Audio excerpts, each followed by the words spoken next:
Okay, I lied. We are not quite yet through with our mini series all about cortisol. When I asked on my Instagram what you guys wanted to learn more about, you came back with saying you wanted more resources and actionable tips and tricks for how to manage highly stressful situations. So, we're going to wellness girl chat about it today and, of course, get into the science like we always do.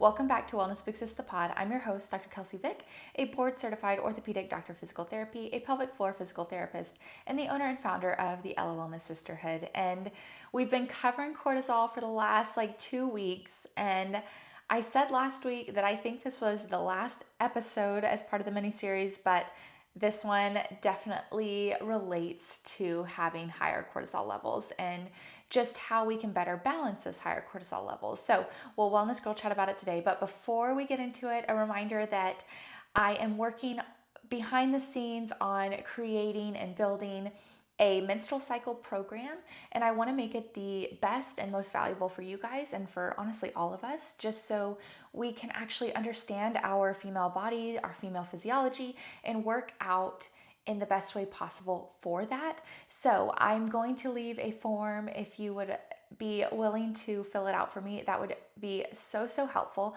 That way I know what you guys want to see from it, what would help you, these length of workouts, the type of workouts, the amount of workouts, all of the logistics of it, what you've loved from programs you've done in the past, what you didn't like, what you'd like to see from this program. It's a super helpful form for me, and I'm reading all the responses. So thank you guys if you've already filled it out. And there, it's completely anonymous unless you want to enter your email at the bottom to be an optional tester for the program. I will send you a few of the workouts for free and just ask for your feedback and for your guidance. So if you're interested, I'll leave that link below. And if you're just interested in the program, I leave that link for the waitlist below too, just so you guys can sign up for that. So let's get into it. In order to understand how to combat highly stressful situations, we need to understand what stress actually is. And our body senses stress as a stimuli, and this can be either good stress or bad stress. Our body senses that stressful situation as a stimulus to create a cascade of events after. And our body cannot tell if it's a good stress or a bad stress. It just senses stress and then has these subsequent pathways that it communicates down in order to help us respond to that stressful stimuli. So our body's first reaction is to protect us. No matter if it's a good stress or a bad stress, our body's very first reaction is sensing the stress and then eliciting whatever cascade of events after to help us in that stressful situation. And again, we have a very primitive response to this where if we take my run from a bear example, if we are hunter-gatherers in a very primitive sort of community, we are going to want all of the resources in order to run away from a bear, which is a super stressful situation. But because most of us aren't in hunter-gatherer societies, and because I imagine if you're listening to this podcast, you are not in a hunter-gatherer society, we sense work stress, we sense conversations, we sense exercise, we sense cold, we sense all of these things as stress, and our body prepares all these sort of pathways in order to help us in that stressful situation, even if it is not running from a bear. So stress can be sensed at the subconscious level and elicit a subconscious response. So I don't know if you guys have ever been in a situation where all of a sudden you just feel like your heart rate is increasing, you feel like your blood pressure is just increasing, even though it's not necessarily something we can always sense. Sometimes I can sense that my heart rate's increasing, that my blood pressure is increasing. I'll notice my breathing rate all of a sudden getting more and more shallow, and I'm like, what the heck is going on?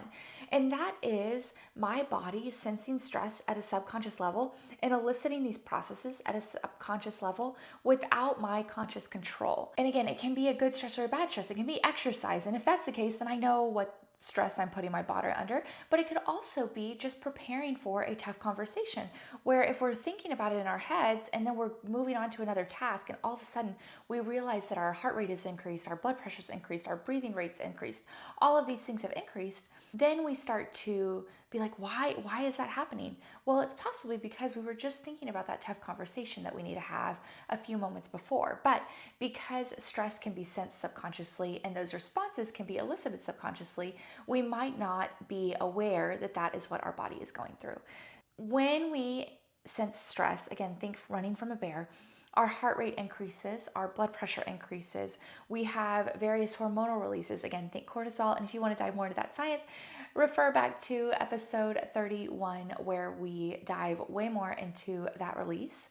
And then our breathing rate increases as well. So that's more of that shallow breathing pattern. And it is a feedback loop. So if our body senses stress as a stimuli, whatever that is, I'm saying stress is a broad term, but that can be exercise, it can be cold, it can be a tough conversation, it can be a panic attack, it can be all of these things.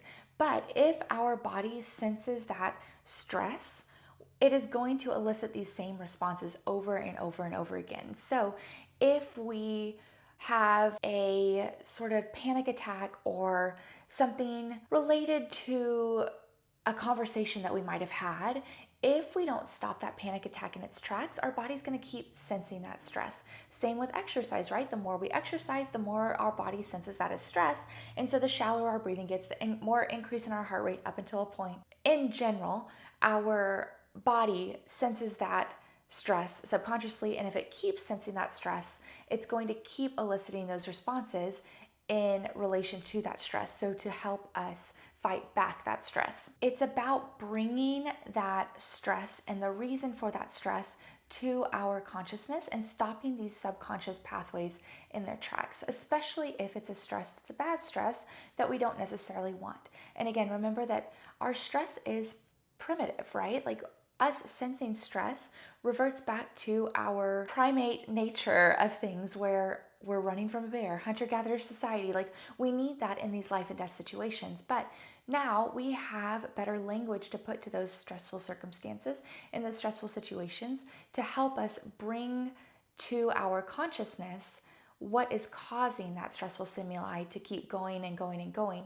and that stressful systemic response to keep going and going and going. If we can control the stimuli, or at least recategorize the stimuli rather than sensing it as stress, that is one of the ways that we can better help ourselves regulate our overall physiological response when we sense a highly stressful situation or when we're presented with a highly stressful circumstance. So, as you can imagine, mindfulness is super important. Because stress can be sensed subconsciously, mindfulness helps us bring it to our conscious awareness, bring whatever that stimuli is to our conscious awareness. And a lot of the time, because we sense things so primitively, it's about renaming it, because our body, I don't know if you guys, I get this all the time, where when I'm in a heightened emotional state, I say I'm angry, I'm frustrated, I'm sad, I'm mad. Very basic and elementary terminology to describe emotions. But when I really dive in deeper, I say, oh, I'm disappointed in myself, or oh, I'm discouraged. Like, if we go a little bit deeper and describe those emotions a little bit deeper, that can help us recategorize it and help us to overcome that emotional attack that much better. The same goes for stress.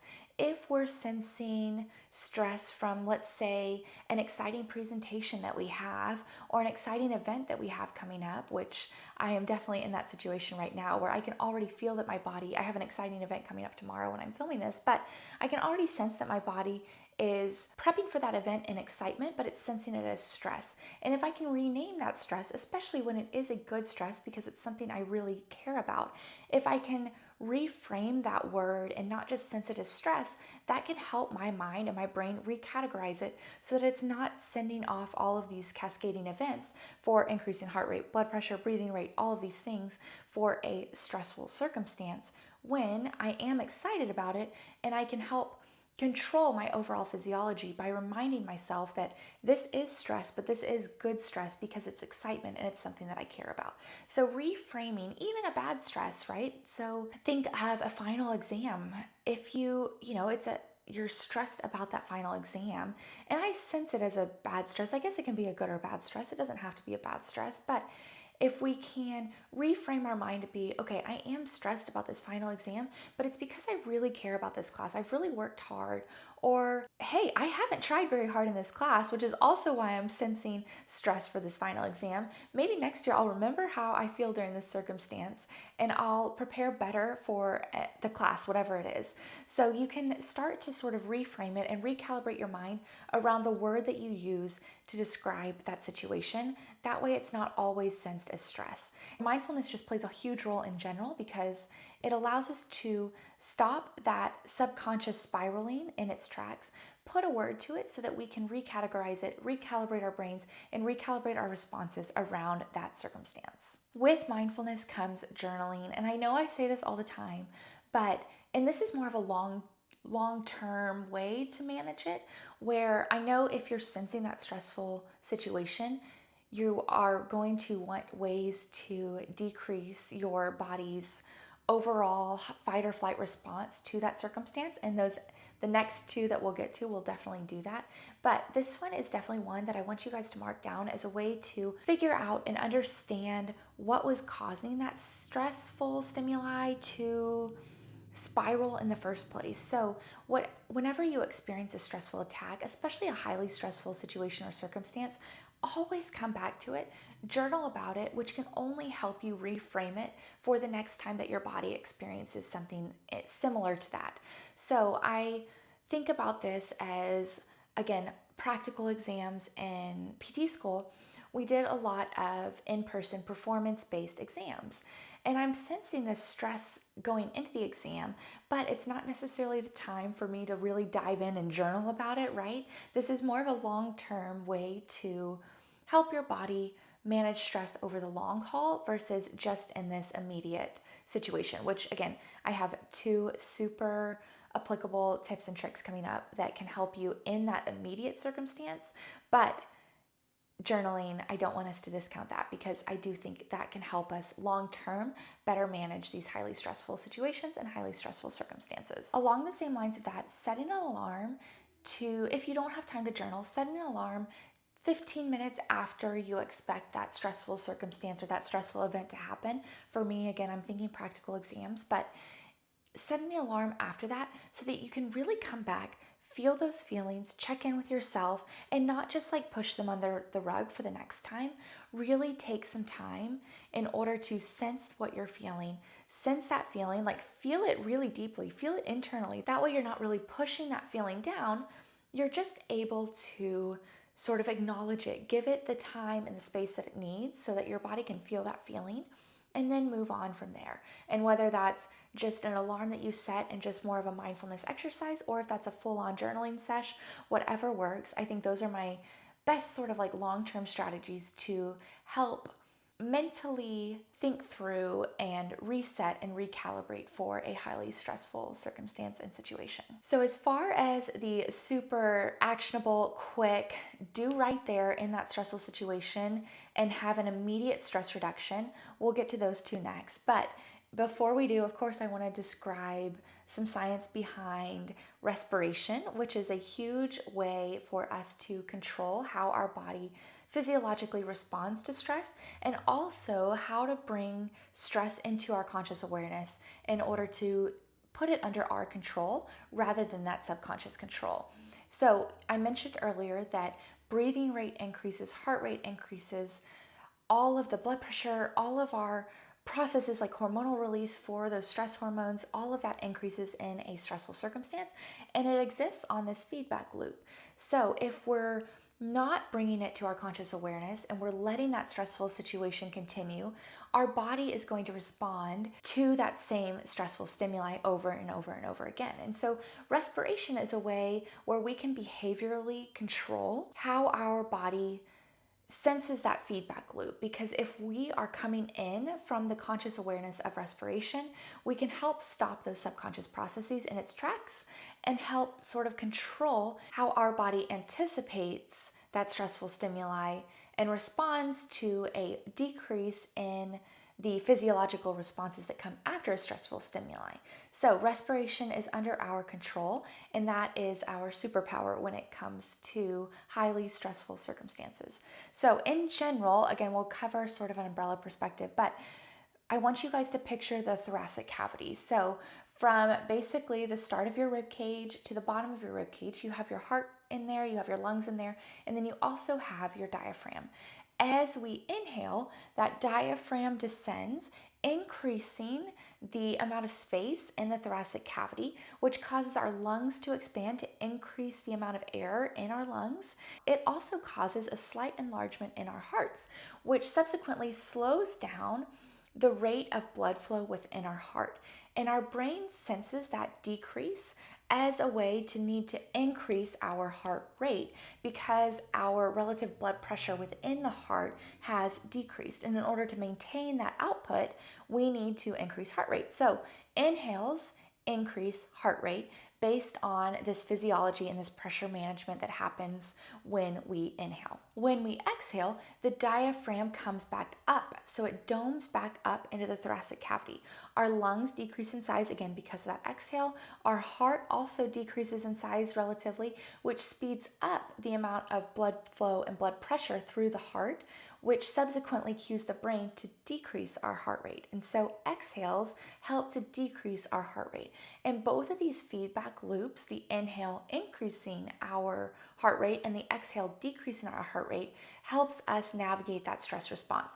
Primarily that exhale, because again, then we're tapping into that parasympathetic rest digest part of our nervous system that we want to have kick in when we feel like our system is out of control, especially in a stressful circumstance. So breathing rate, heart rate, blood pressure, stress hormone release, all the things, right? So exhaling really, really is our superpower in helping us to manage those stressful situations and circumstances. We have what we call a physiological sigh that is a science-backed, research-backed way to help us immediately decrease our stress levels when we experience a highly stressful circumstance.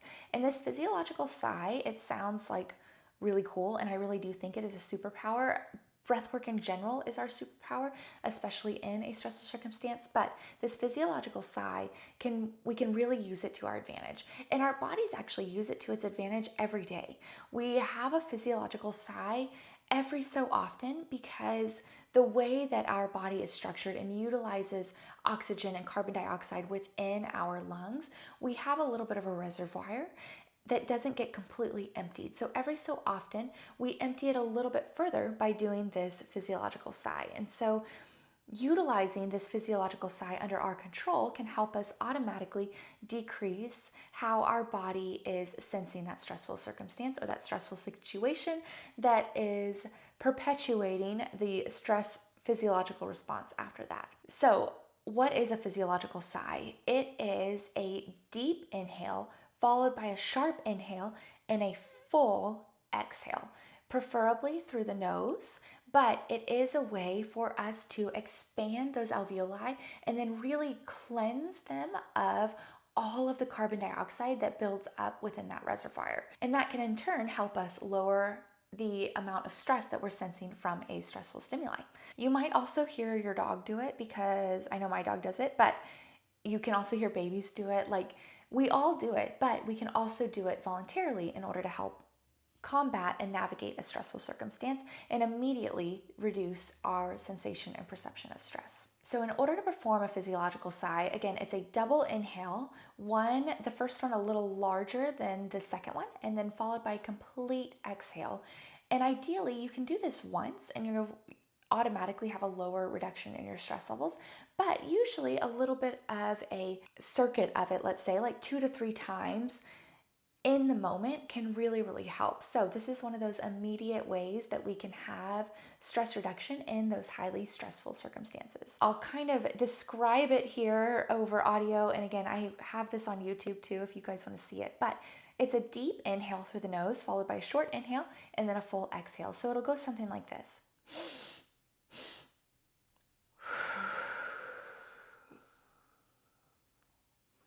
And the important part is that we want that long exhale, really picturing squeezing out all of the air in our lungs, really focusing on that rib cage coming down, squeezing us on all the sides, and just like a toothpaste tube, right? Squeezing out all of that exhale, all of that extra breath, and then starting over as deep inhale followed by a quick inhale before the exhale, and then a long, slow exhale. So this has been shown to bring your stress down very, very, very quickly. And you might look and sound crazy doing it, but in the moment, if you just take a little bit, I'm thinking prior to a practical, but take a little moment, do this, and then walk in with confidence. I think that's one of the best ways to immediately decrease your stress in a highly stressful situation.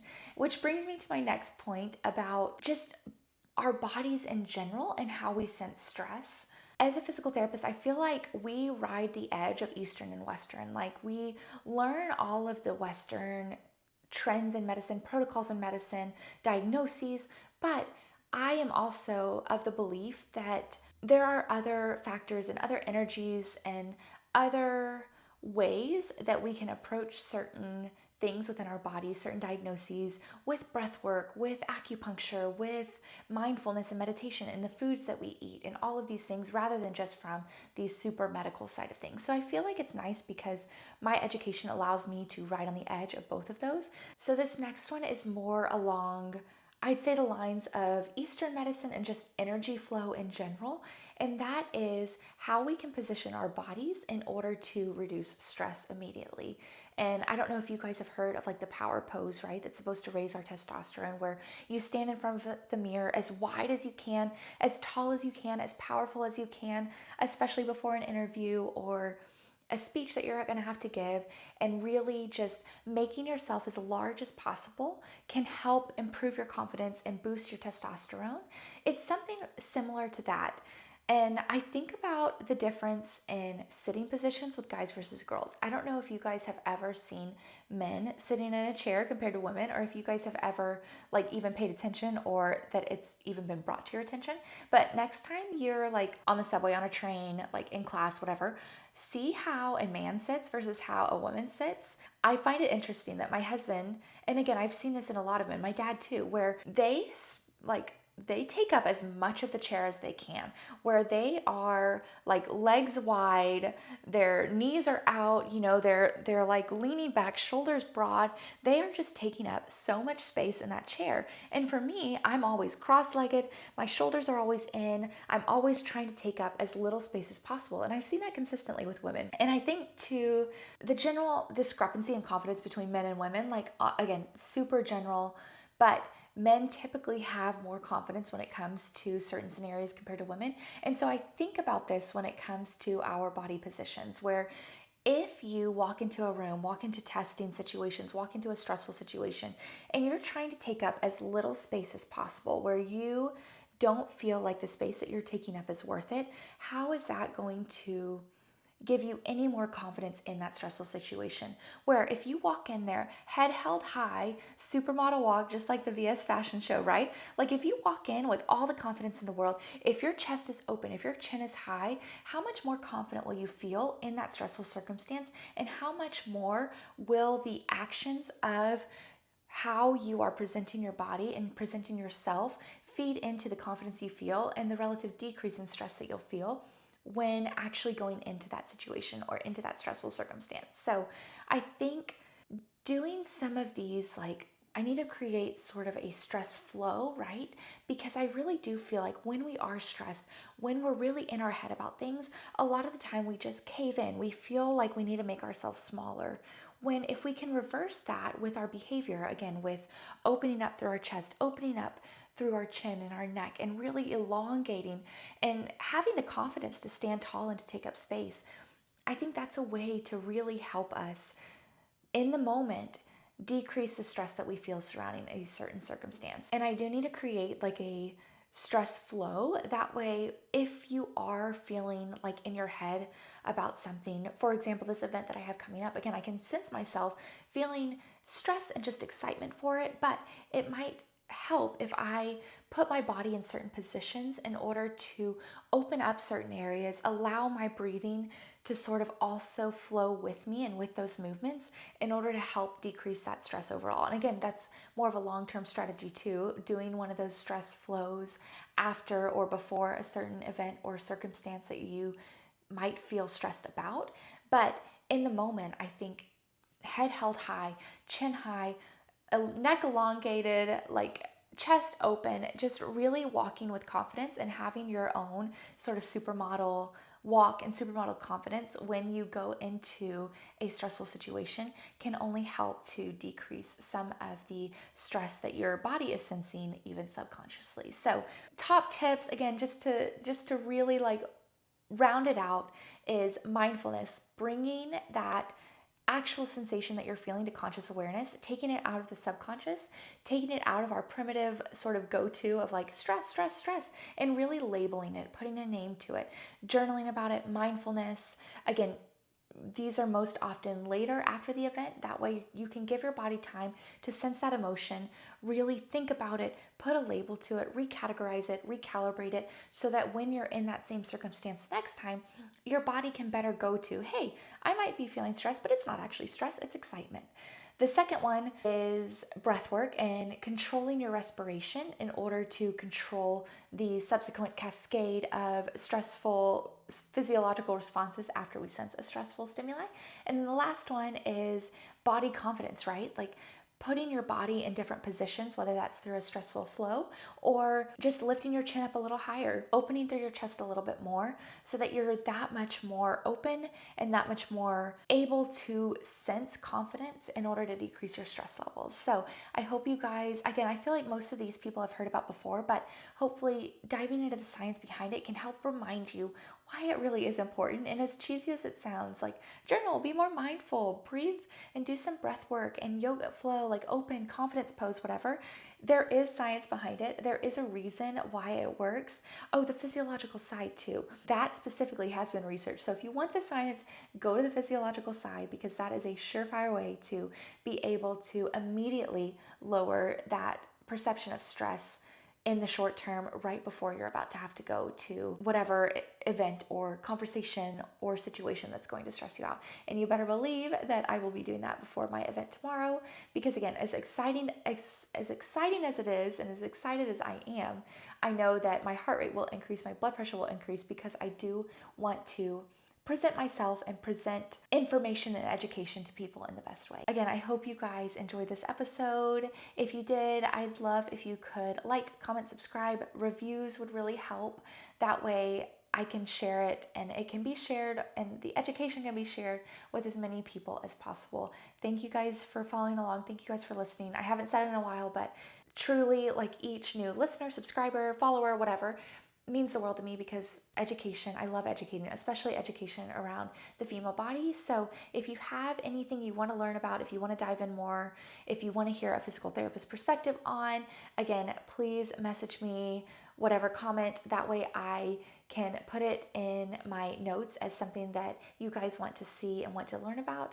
And again, I just thank you guys so much, because I love doing this. And yeah, I'm very, very grateful. And I hope that comes through in the amount of knowledge and effort that I share on this podcast. But then, yeah, I really do love it. So I don't feel like words can actually say how grateful I am. So thank you. And I will end that for today, all my wordiness, but thank you guys for following along, and I'll see you guys again on the next Wellness Fixes podcast episode.